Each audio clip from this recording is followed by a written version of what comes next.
Hello everyone, good morning. मैं अर्चना मिश्रा। आज हम लोग पढ़ेंगे व्याकरण में संधि।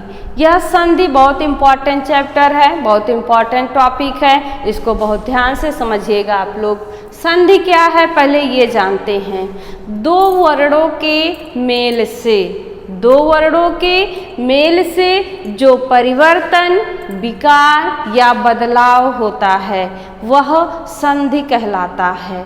जैसे विद्या, धन, अर्थी हो गया विद्यार्थी। अब संधि विच्छेद, ये तो जब मेल हुआ उसको संधि कहते हैं, और दूसरा है विच्छेद। संधि विच्छेद नियम पूर्वक मेल से जो शब्द बनते हैं उनको जब अलग किया जाता है, जब विग्रह किया जाता है, वह संधि विच्छेद कहलाता है। जैसे शब्द है सत्याग्रह।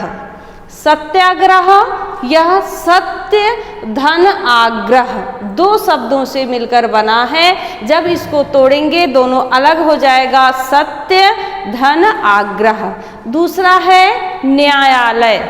न्यायालय भी दो शब्दों के योग से बना है, न्याय धन आलय, न्याय का घर। अब आते हैं संधि के भेद पर। संधि के तीन भेद हैं। पहला है स्वर संधि, दूसरा है व्यंजन संधि और तीसरा है विसर्ग संधि। स्वर संधि पहले जानते हैं। जहाँ स्वर का स्वर से मेल होता है, स्वर का स्वर से मेल होता है, उसमें जो विकार या परिवर्तन होता है वह स्वर संधि कहलाता है। और व्यंजन संधि में जब व्यंजन के बाद स्वर या व्यंजन आता है, उसमें जो परिवर्तन या विकार होता है वह व्यंजन संधि कहलाता है। और विसर्ग संधि के बाद स्वर या व्यंजन जो भी आता है उससे जो विकार या परिवर्तन होता है वह विसर्ग संधि कहलाता है। ओके, अब जानते हैं स्वर संधि के भेद। स्वर संधि में 5 भेद होते हैं। यह 5 टाइप का होता है। पहला है दीर्घ स्वर संधि, दूसरा है गुण स्वर संधि, तीसरा है वृद्धि स्वर संधि, चौथा है यण स्वर संधि और पांचवा है अयाधि स्वर संधि। आज हम पढ़ेंगे 3 स्वर संधि। पहला है दीर्घ स्वर संधि। जब ह्रस्व, या सभी जानते हैं स्वर 2 टाइप का होता है, 2 प्रकार का, ह्रस्व स्वर और दीर्घ स्वर। जब ह्रस्व स्वर आ, ई, ऊ के बाद ह्रस्व या दीर्घ स्वर आए, ह्रस्व के बाद ह्रस्व आए या दीर्घ आए तो दोनों के मेल से दीर्घ स्वर हो जाता है। जैसे परम धन अर्थ। परम धन अर्थ ये बन गया परमार्थ।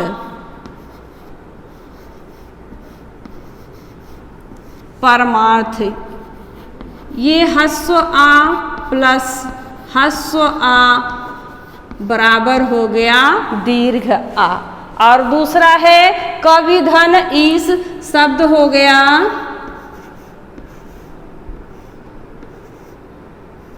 कवीस। इसमें ह्रस्व ई प्लस दीर्घ ई हो गया दीर्घ ई। अगला है भूर्जा। भूधन ऊर्जा ये हो गया भूर्जा। यहाँ दोनों दीर्घ है, दीर्घ उ प्लस दीर्घ उ इक्वल टू दीर्घ उ। नियम है ह्रस्व के बाद चाहे ह्रस्व स्वर आए या दीर्घ स्वर आए, दोनों मिला के हो जाएगा दीर्घ स्वर। ओके, अगला है गुण स्वर संधि। जब आ ह्रस्व और दीर्घ आ के बाद भिन्न स्वर ई, उ या री आए तो दोनों के स्थान पर क्रमशः जब आ के बाद ई आए तो वहाँ ए हो जाता है और उ आए तो ओ और री आए तो अर हो जाता है। जैसे है नर धन ईस, हो गया शब्द नरेश। ह्रस्व आ प्लस ई दीर्घ ई हो गया ए। सूर्य धन उदय। अब यहाँ आ प्लस उ हो गया ये सूर्योदय। आ प्लस उ हो गया ओ, ये देव धन ऋषि शब्द बन गया देवर्षि। आ री अर। ओके, अगला है वृद्धि स्वर संधि। अब इसमें जानते हैं जब ह्रस्व आ या दीर्घ आ के बाद भिन्न स्वर आ ए आए या ओ आओ आए तो दोनों के स्थान पर आए आओ हो जाता है। यदि आ के बाद ए आए तो ओ हो जाएगा, आ के बाद ओ आओ आए तो हो जाएगा आओ। ओके, पहला है एक धन एक,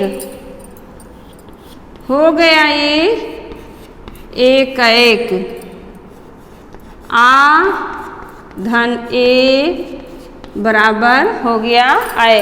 दूसरा है महाधन ओज।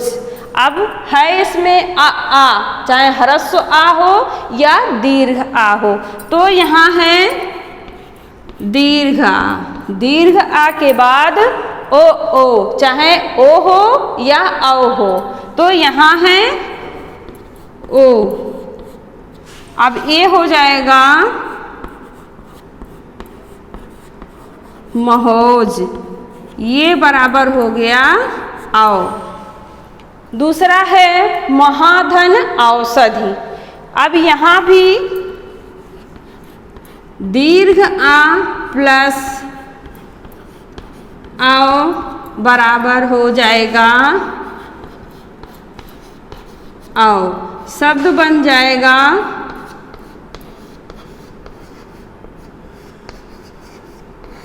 महौषधि। ठीक, आप लोग इसको बहुत ही केयरफुली समझिए, बहुत ध्यान से देखिए दीर्घ स्वर में आ के बाद चाहे ह्रस्व आए ह्रस्व आए या दीर्घ आए तो वहाँ दीर्घ ई होना है। इधर ह्रस्व स्वर आ ई उ के बाद उधर कोई ये जरूरी नहीं है कि ह्रस्व ही आए या दीर्घ ही आए, ह्रस्व भी आ सकता है दीर्घ भी आ सकता है, लेकिन लास्ट में उसका परिणाम क्या होगा, दीर्घ ई होगा, दीर्घ उ होगा, दीर्घ आ होगा। ठीक, और इसमें ऐसा नहीं है, इसमें ह्रस्व आ के बाद बड़ी ई आया और ए हो गया ए। इसमें ऐसा नहीं है कि मतलब यहाँ दीर्घ ई होगा दीर्घ ही होगा, ऐसा नहीं है। इसका रूल अलग है, सबका अलग अलग नियम है, रूल है, सबको उसी के अनुसार ही किया जाएगा। Okay, thank you.